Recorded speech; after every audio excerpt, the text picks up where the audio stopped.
Somewhere around 2.6 million years ago, early humans shaped stones to invent tools that helped them in hunting and gathering. Then in somewhere around 4000 BCE, wheels were invented that facilitated transportation. With the passage of time, we learned the potentials of the resources that are available to us, and we came up with simple machines and technologies that gave birth to carts, engines and vehicles that function with motors. इन्हीं inventions ने future technological advancements के लिए एक strong foundation बनाया, और आज हम आपको एक ऐसी ही टेक्नोलॉजी के बारे में बताने वाले हैं जिसे हमारा फ्यूचर कहा जाता है।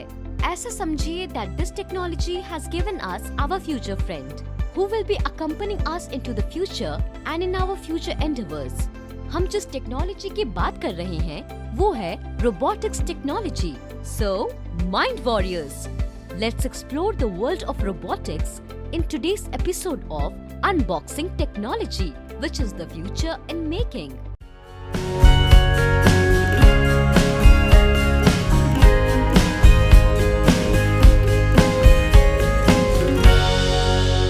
Early 20th century में कार्ल शैपिक, जो कि एक चेक राइटर थे, वो एक ऑटोनोमस मशीन पर एक प्ले लिखना चाहते थे, जो कि होता तो एक मशीन ही, पर वो बिल्कुल ह्यूमंस की तरह ही काम कर सकता था। इसी विजन से इंस्पायर होकर 1920 में कार्ल शैपिक ने एक प्ले लिखा जिसका नाम था RUR, Rossum's Universal Robots, which also gave birth to the term robot। इसके बाद 1923 में कार्ल के भाई जोसेफ ने एक चेकोस्लोवाकियन मैगजीन में world's first illustrated version of robot को पब्लिश किया। The robot in his illustration was a humanoid figure with a head and movable body and arms, जिसे उन्होंने रोबोटनिक कहा, जिसका मतलब चेक में वर्कर होता है।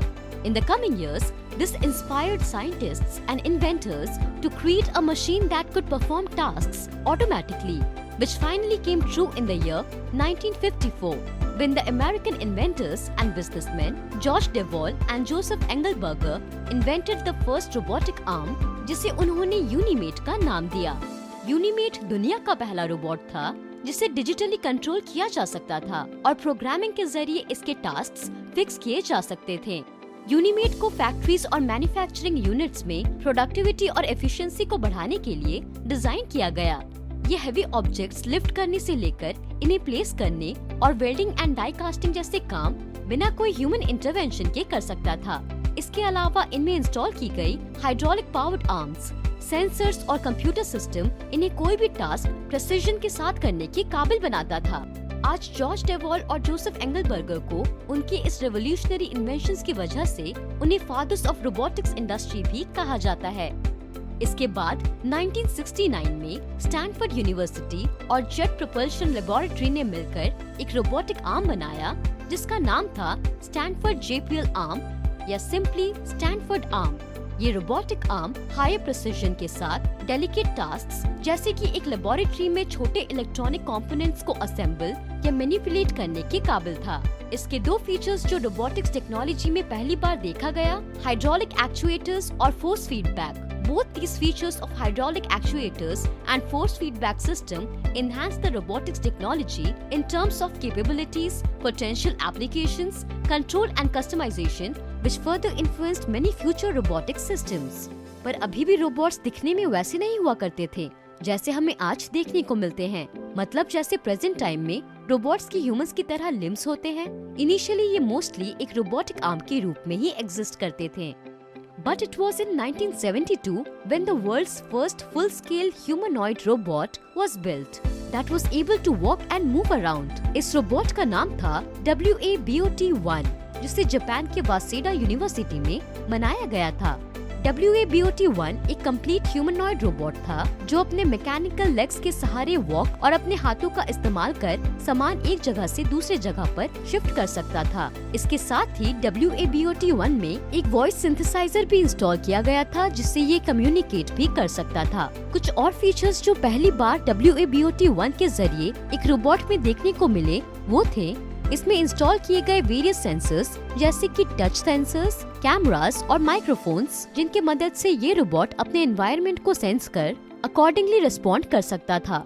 Technically WABOT-1 complex movements, high accuracy और प्रेसिजन के साथ काम करने के काबिल था। But alongside all these developments, perhaps it was in 1985 when robotics technology reshaped our understanding when it was successfully introduced into the medical field. 1985 में IBM और यूनिमेशन कंपनी ने मिलकर Puma 560 नाम का एक रोबोट बनाया जिसे पहली बार मेडिकल सर्जरीज कंडक्ट करने के लिए इस्तेमाल किया गया। It was a brain biopsy done in the year 1985 जिसे इस रोबोट ने सक्सेसफुली कंडक्ट किया।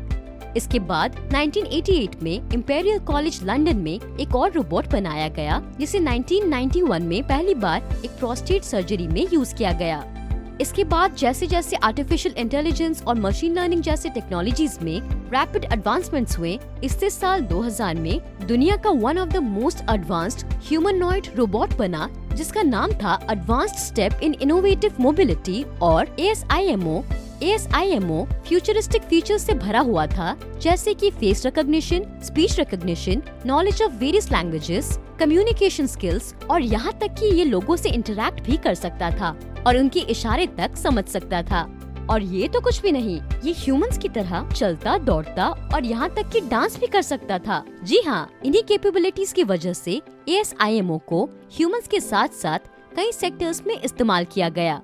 सिमिलरली 2012 में ASIMO की तरह एक और हाईली एडवांस्ड रोबोट बनाया गया जिसका नाम था Baxter. Baxter was designed and manufactured by Rethink Robotics, a company based in Boston, USA. ASIMO की तरह Baxter भी ह्यूमंस के साथ काम कर सकता था, पर इसमें कुछ और एडवांस्ड फीचर्स इंक्लूड किए गए थे जैसे कि इसे इजीली नॉन टेक्निकल पर्सन्स भी ट्रेन कर सकते थे, जो इसे फैक्ट्रीज के लिए काफी यूजर फ्रेंडली बनाता था। Currently, ASIMO and Baxter are considered as the most advanced humanoid robots that were ever made, and scientists are still trying to infuse other technologies to bring more development in the field of robotics to explore its full potential and possibilities. Expect किया जा रहा है कि future में बेहतर artificial intelligence के साथ robots completely autonomous हो सकते हैं जो अपने आप ही चीजें सीख सकेंगे, अडेप्ट कर सकेंगे और हमें अकम्पनी कर सकेंगे। दोस्तों, रोबोटिक्स टेक्नोलॉजी के इम्पोर्टेंस को समझने के लिए हमें इनके एप्लीकेशंस के बारे में जानना काफी जरूरी है। So let's have a look at the applications of robotics in real life. हमने इससे पहले ऑलरेडी देखा कि रोबोट्स का इस्तेमाल फैक्ट्रीज और मैन्युफैक्चरिंग यूनिट्स में कई तरह के काम जैसे कि चीजों को अरेंज करना, डिस्प्लेस करना और कुछ रिस्की वर्क्स जैसे कि वेल्डिंग और डाई कास्टिंग में किया जाता है। इसके अलावा मेडिकल फील्ड में कॉम्प्लेक्स सर्जरीज को प्रिसाइसली कंडक्ट करने के लिए रोबोट्स का इस्तेमाल किया जाता है। साथ ही हेल्थ केयर सेक्टर में रोबोट्स का इस्तेमाल पेशेंट्स की केयर लेने में और रिहैबिलिटेशन के लिए भी किया जाता है। रोबोटिक्स एग्रीकल्चर इंडस्ट्री में भी काम आता है, जिसमें रोबोट्स का इस्तेमाल प्लांटिंग, हार्वेस्टिंग और क्रॉप मॉनिटरिंग जैसे टास्क्स के लिए किया जाता है। Moving forward, robots are also used in the construction sector to conduct excavation and building inspection. और बस इतना ही नहीं, डिफेंस और मिलिट्री में भी रोबोट्स का इस्तेमाल किया जाता है for the purpose of bomb defusal, disposal and surveillance. Friends, now it's time for a trivia quiz. और आज आपका सवाल है, in terms of robotics, what does the capability of a robot to work alongside humans is called as? And your options are A. Robots, B. Humanoids, C. Cobots and D. Autonomous robots. And your time starts now. So, did you get the answer? Well, in case आप नहीं जान पाए तो हम बताते हैं। इस सवाल का आंसर है ऑप्शन C. Cobots, जिसे कोलैबोरेटिव रोबोट्स भी कहा जाता है। ASIMO और Baxter जैसे एडवांस्ड रोबोट्स जो ह्यूमंस के साथ साथ काम कर सकते हैं, ये भी कोबॉट्स कैटेगरी में ही आते हैं।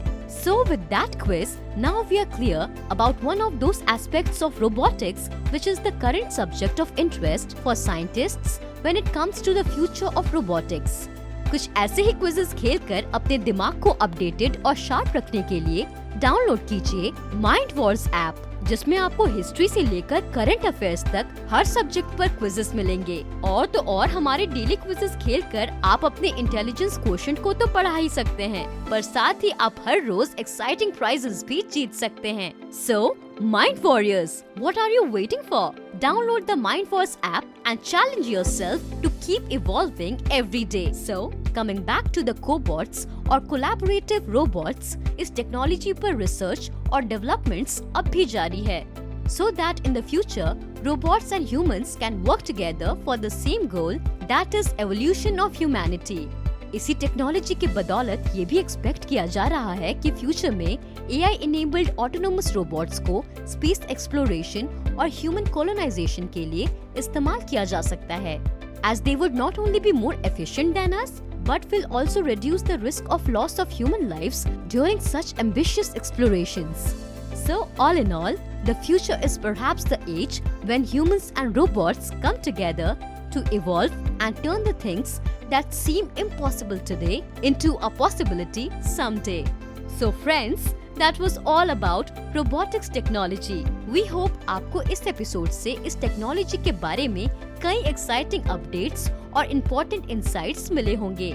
इसी तरह और भी कई सारे फ्यूचरिस्टिक टेक्नोलॉजीज से अपडेटेड रहने के लिए देखते रहिए unboxing technology only on Mindforce YouTube channel. और हाँ, हम जब भी आपके लिए नया एपिसोड लेकर आए, सबसे पहले आप ही को पता चले, इसके लिए बेल आइकन को हिट करें और सब्सक्राइब करें माइंड वॉर्स।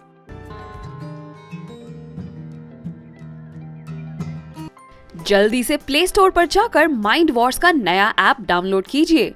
खेलिए बहुत सारे quizzes which bridge the gap between studies and your buddies, और पाओ गेम्स खेलते खेलते स्टडी करने का मजा। So what are you waiting for?